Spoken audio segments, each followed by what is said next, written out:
Ürək-damar xəstəlikləri getdikcə gəncləşir. Artıq bu problemə yaşlı insanlarda yox, gənc və yeniyetmələrdə də rast gəlinir. Həkimlər deyir ki, ürək-damar xəstəliklərinin vaxtında aşkarlanması ölüm riskini azaldır. Kardioloq Nabil Seyidov deyir ki, ürəyin fəaliyyəti üçün sağlam həyat tərzi vacibdir. İlk növbədə siqaretdən, tütün məmulatlarının istifadəsindən kənar durmaq. Kim siqaret çəkirsə onu dayandırmaq. Deməli, digər tərəfdən sağlam qidalanma. Sağlam qidalanma o deməkdir ki, çox miqdarda tərkibində şəkər olan yemək qidalardan uzaq durmaqdır. Tərkibində çoxlu miqdarda duz olan qidalardan, yeməklərdən uzaq durmaqdır. Bundan əlavə daha çox meyvə tərəvəzə üstünlük vermək. Hər gün meyvə və tərəvəz yeyilməlidir. Bəzi istisnalar var, əlbəttə ki, şəkər diabet xəstələrində, amma ümumən meyvə tərəvəz. Digər tərəfdən qırmızı ətdən uzaq durmaq lazımdır mümkün qədər.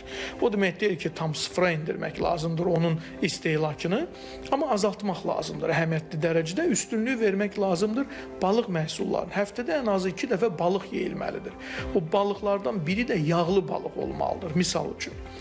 Və əlbəttə ki, idman, fiziki aktivlik, gündə 10-13 min addım yerimək, velosiped sürmək, tez-tez yürüyüş etmək, qaçmaq, adi üzgüçülük və s. bunların hamısı idman, fiziki aktivlik deməkdir. Nabil Seyidov deyir ki, ürək-damar xəstəliklərində genetik faktorlar da rol oynayır. Bəzən şəxs sağlam qidalanmasına, sağlam həyat tərzi keçirməsinə baxmayaraq problemlər yarana bilir. Digər tərəfdən insanın təzyiqi var.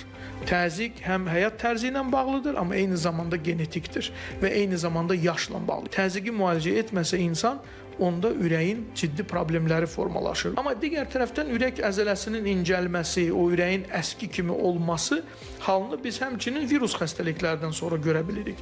Çox ağır, şiddətli qrip virusu olsun, Coxsackie virusu olsun, digər viruslardan sonra ürək əzələsinin zədələnməsi baş verir, iltihabı. Biz ona miokardit deyirik.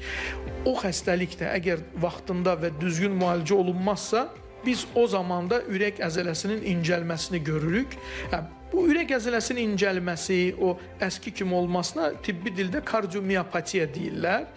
O da 2 növü var. Hipertrofik, yəni ürək əzələsi çox qalın, çox güclüdür. O hipertrofikdir. Bir də əski kimi olanda, incələndə biz ona deyik genişlənmiş ya dilatasiyalı kardiomiopatiya.